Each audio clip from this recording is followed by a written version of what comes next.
Welcome to this week's edition of the Pete Mezzetti Show. I'm Pete Mezzetti.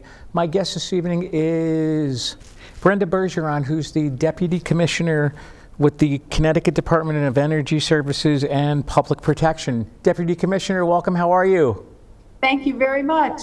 Thanks for coming down. How have you been? Good. A little busy lately. Oh, absolutely. You think we're in the middle of a pandemic or something? Just a bit. Yeah, maybe. So, Deputy Commissioner, tell us a little bit about your background, and we're also going to talk about the agency over the next half hour. Sure. I'm originally an English major, and Okay. I'm a lawyer, and I was the lawyer for this division for 16 years. And then about a month ago, our former deputy commissioner left, and I was offered the opportunity to be the deputy commissioner, and I'm very excited to be here. Very nice. So what exactly does your agency do? That's a great question. So we have the whole agency is the Department of Emergency Services and Public Protection, and there are 6 divisions. We're one of them. So the 6 divisions are the state police, the Commission on Fire Prevention and Control, the state lab that does the forensic work for the state, the statewide Emergency Telecommunications Division, the Police Officers Standards and Training Board, which is both the Connecticut State Police Academy and also the Academy for all of the local law enforcement, and then our division, which is Emergency Management and Homeland Security. Wow, you guys are a very busy agency. Yes, we are. It's public safety writ large, as they say. And in our division, we have emergency management and homeland security. So we have operations, we have training and exercise, we have strategic planning and grants, we have community preparedness, we have a radiological emergency preparedness unit, and we do school security, we do all sorts of things, including helping to run the State Emergency Operations Center on behalf of the governor when we're in an activation. So in other words, when we have a winter storm or whatever the case may be. That's exactly right. So today, one of the things we did was we administered the statewide extreme cold weather protocol. So when there's weather that's coming, like it's coming in the next 48 hours, when the temperatures are single digits and the wind chill is below 0, then we have a protocol that we recommend to the governor be instituted. And upon that recommendation, then there's a process set up where a person who does not have shelter can call 211 if they can't find a shelter, and 211 will help find them a local shelter if needed. So it's a whole process. Everything with emergency management is about collaborating and coordinating with local, state, federal agencies, the private sector, the public, nonprofit organizations. It's really a wonderful opportunity to collaborate and coordinate with all sorts of organizations. Absolutely.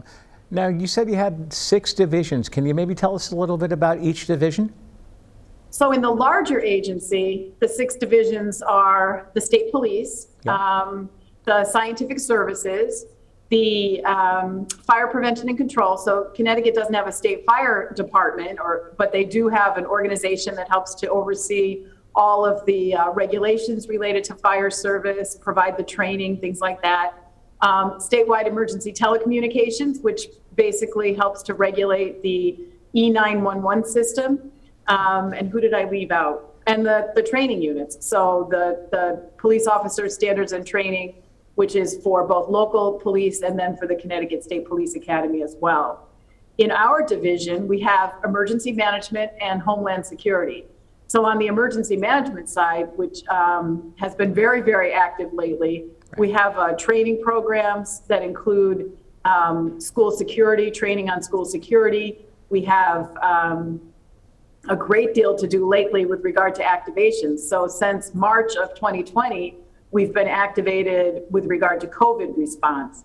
And over the last several weeks, we've really been focusing on, as this spike has happened, we're working to focus on getting out to communities, to schools, to vulnerable populations, masks and test kits so that people can stay as safe as possible during this pandemic uprise.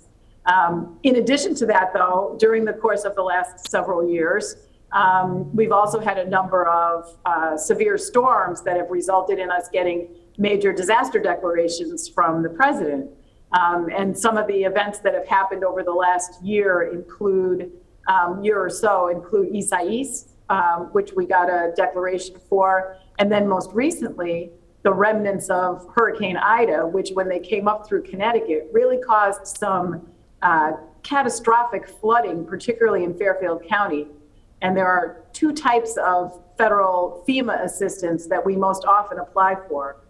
Public assistance, which is for state agencies, municipal agencies, and certain private nonprofits that provide a public service. Okay. The second type is individual assistance, which is for homeowners and other residents when they've suffered damages. And this year we were able, through working with the governor's office and our congressional delegation, to get a presidential major disaster declaration that included the individual assistance, which has resulted in several $1 million of assistance going directly to residents of several counties in Connecticut.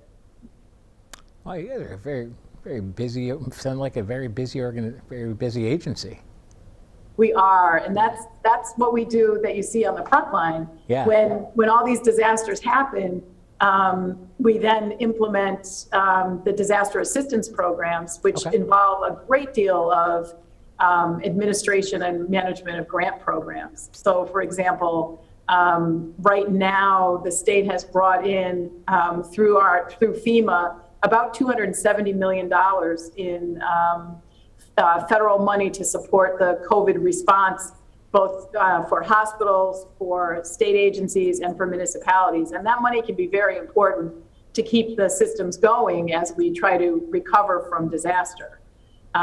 We also have grants that include school security grants, which are state grants that are established by legislation and provide school safety and security improvements for municipalities across the state, and now also including public school districts, also private schools as well.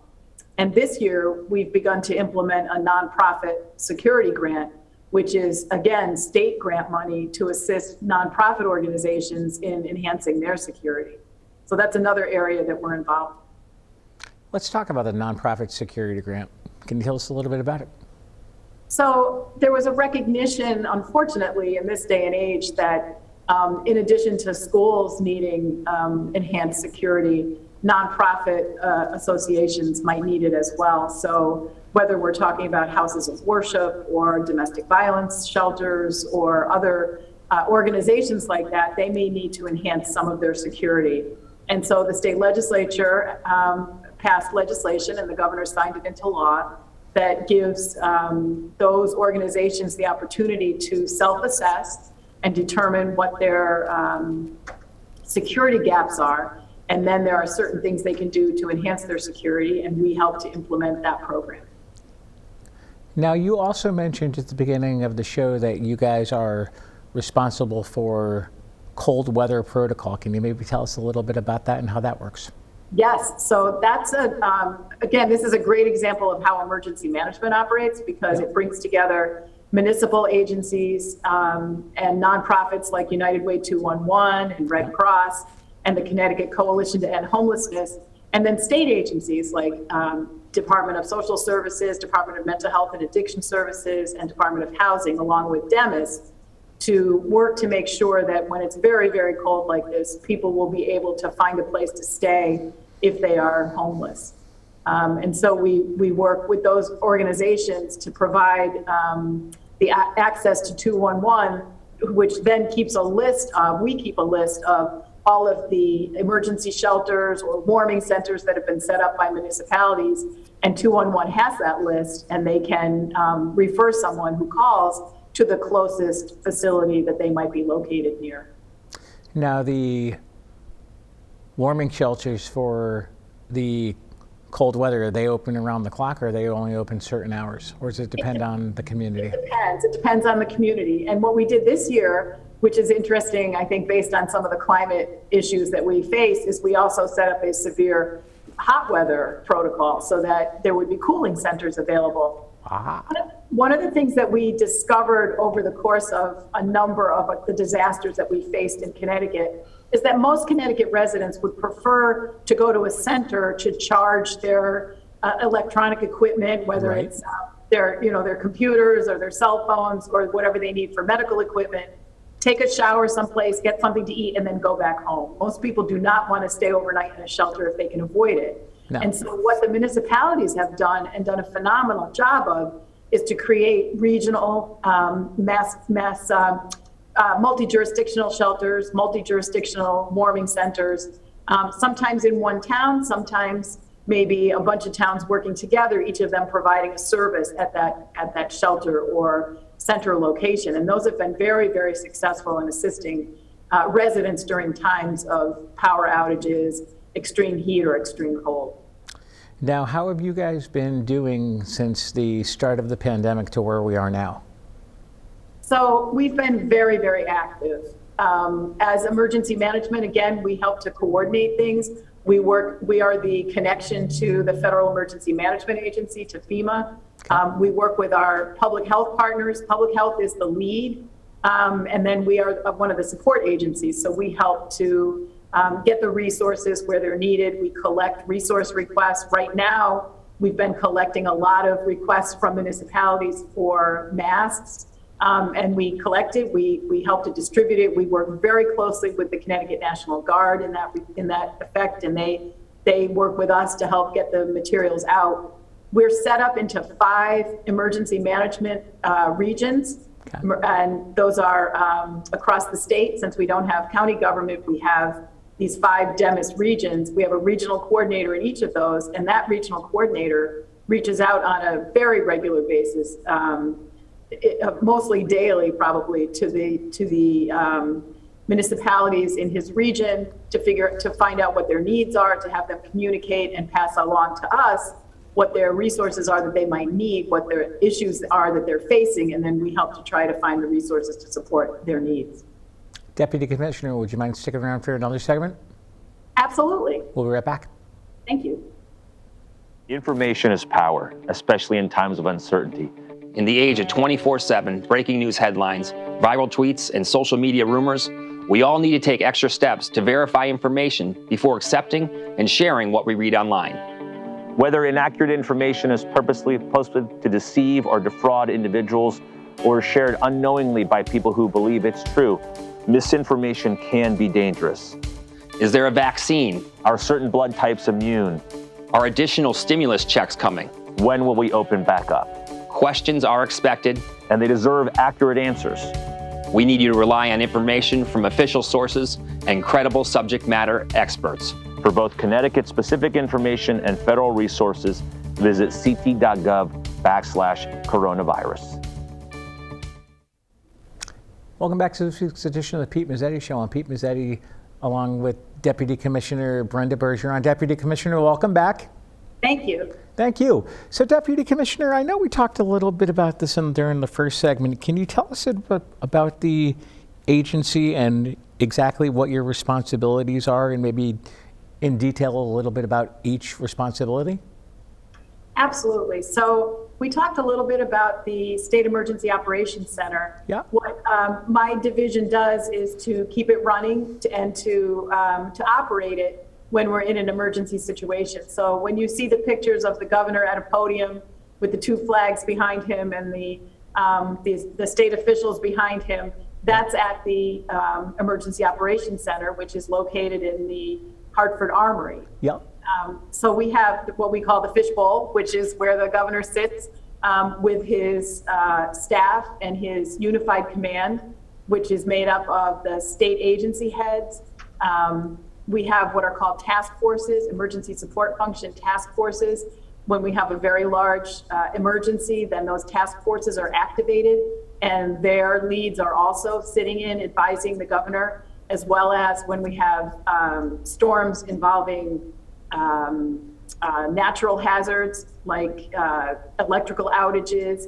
Then we may also have at the Emergency Operations Center representatives of various utilities, so that they can be there and advise as well. It's a very fast-moving environment. It's a very successful environment where we use what's called Web EOC to collect resource requests and situation reports from municipalities so that we're able to respond very quickly on the resources that they need. If we can't have those resources at the local or state level, then we have a number of different mutual aid systems that we use.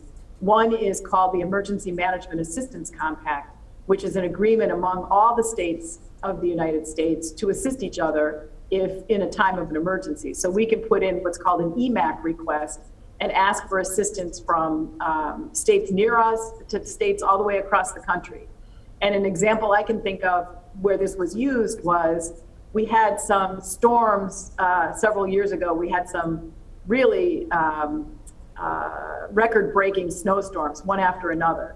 And at one point, there was so much snow that at the time, the Department of Transportation plows were not sufficient to move snow off of the highways. Right. And so we actually had an EMAC request in, and the state of Pennsylvania sent us these enormous snow plows that were used to move the snow off of the highways. Since that time, the Department of Transportation in Connecticut has purchased one or more of those plows, and we actually sent them on an EMAC request up to the Buffalo, New York area when they were overwhelmed with snow in one particular concentrated area. So that's one aspect of mutual aid. Another aspect of mutual aid that we have is we have what's called the International Emergency Management Group, which is a compact between the New England states and the eastern provinces of Canada, where we can assist each other if needed across border. So there's a number of different things we do just within the Emergency Operations Center and its response mechanism itself. Wow. And now exactly as far as we talked about this in the first segment, you guys are very instrumental about helping out with the mask mandate, correct? And the mask distribution? Yes, yep. So a lot of what we do, everything we do is under what's called the National Incident Management System, okay, which divides up into different disciplines and different subject matter areas, if you will. So ESF 7 is resource support. And that's really has a lot to do under a situation like this with logistics, determining what we have in inventory, how we can get it out to the people that need it. And so that's one of the areas that we've worked very, very hard on over the last few years. And again, we have this regional concept, which is fantastic. Each of the DEMIS regions has a regional emergency planning team, and each of those teams has the same emergency support functions that we have at the state level. So they often can assist each other between towns within that REPT, within that DEMIS region. And then if they can't solve that issue, they may go to a different DEMIS region. And if that doesn't work, then the request comes up to the state. And right now, what we've been seeing is the ability to send out N95 masks across the state to various organizations and institutions, and also getting out the test kits so that people are able to test if they are symptomatic or under other circumstances where they might be at high risk, like as a first responder, school-age children, teachers, things like that. So we work across the board to make sure people are as safe as they can be. I was going to say, recently we had some weather here in the state of Connecticut. How did you guys handle that? Did you guys assist in any way? So yes, absolutely. So one of the things we do is we activate the Emergency Operations Center in anticipation of a storm. And sometimes they happen and sometimes they don't. Right. So this year, when we were all getting ready, if you remember, for Hurricane Henri, it looked like it was going to be a direct hit on the state. So one of the things we do is we track the storms. We worked with the federal government to get what's called a pre-landfall disaster declaration in place so that we would be able to have a direct federal assistance if we needed it. We had all of that in place, and the storm took a wiggle and a wobble and went off in a different direction. And so we were anticipating needing to help, but we didn't have to. On the other hand, the remnants of Ida, which was not a full hurricane when it came here, brought enormous amounts of flooding. And so what we had the Emergency Operations Center was activated. We might do things like have the urban search and rescue team go out to assist. which has capabilities for looking for individuals. Unfortunately, there was a need for that with the state trooper who passed away during the storm. Right. We just never know exactly what we're going to be asked for or how we're going to respond, but we're always try to be prepared to answer any call that's brought into us. Now, how close do you guys work, especially with what's going on with the COVID and the COVID responses? So we are one of the major support agencies to the Department of Public Health. We work with them on a daily basis. We operate, sometimes during the COVID environment, we've operated what we call a virtual state emergency operations center. Right. So really, in the last 2 weeks, from just before Christmas all the way through the holiday season, the holiday week, we were operating on a daily basis to coordinate with the Department of Public Health and other agencies to assist in the response capabilities that the state has to answer the need that's developed as a result of this this most current uptick. Now, as far as the COVID response going forward, what is your agency going to be up to get the word spread about what's going on? So one of the things we try to do is we have what's called ESF 15, which is Public Information External Affairs. So one of the things that the governor's office does, working with other state agencies, is to make sure we coordinate the message that goes out to the public. So for example, recently, for those that were in the know, that some N95 masks from a particular company were recalled. And so there was some questions raised about whether or not the masks that were being distributed by us most recently were within that recall. And so we're able to present messaging and send out to people to say, hey, don't worry about these masks. They, the lot numbers and serial numbers were checked by the Connecticut National Guard. Of the several million masks that we had in the warehouse, there was a certain set that were under the recall, and those were sent back to the company. And so all of the masks that are being distributed now are not part of that recall. So that's the kind of messaging and rumor control that we do on top of everything else that takes place. And we always try to anticipate. So as just for the example, that severe cold weather, you know, we saw the weather forecast, so we put that out in advance of it so that people have an opportunity to be protected. The same with the COVID situation, try to get things out as much as possible so that we can help people to prepare. Because the message in emergency management is not just response, but is preparedness, mitigation, resilience, and recovery. So we're always working on that cycle of emergency preparedness and response and recovery so that we can learn from things that happened in the past and help to make us more resilient as a state and as communities. I did not realize that there was a mask recall. There was one of some time ago of one particular brand, and it was it was a very isolated number, and so we were able to address that, have them all removed long before this distribution process took place. So in a very positive way. Absolutely. Now let's talk a little bit about the school security grant.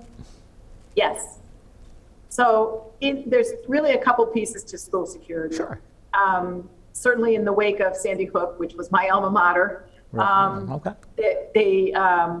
community came together and thought about how we could make our schools safer. And so the legislature passed a public act that created a requirement for each school to have a school security plan and to follow some school security plan standards that were promulgated partially by the legislature and partially by a working group that we put together of school security experts, including different state agencies, local officials from different schools across the state. And we worked together and created these plan standards. And we now have a template, a school security plan template that all schools can use to make themselves safer and to have a standardized plan in place in case of an emergency. The grant program is a second piece of this, and that allows state schools, public schools, to request funding to reimbursement for enhancements to their security. And those are kind of laid out, the types of security enhancements that are eligible are laid out in the Public Act. And then we work to work with the school districts to make sure that they get their funding when they've made the payments, and then they ask for reimbursements from us. So it's a steady process, and we are actually in round 5 of the school security grant program. Now, if people want more information on the agency, where can they go and what can they find on the website? So our website is www.ct.gov/DEMIS. There's all sorts of interesting things in there. You can look up what we do. You can see all the different, I only addressed really a couple of the areas that we deal with.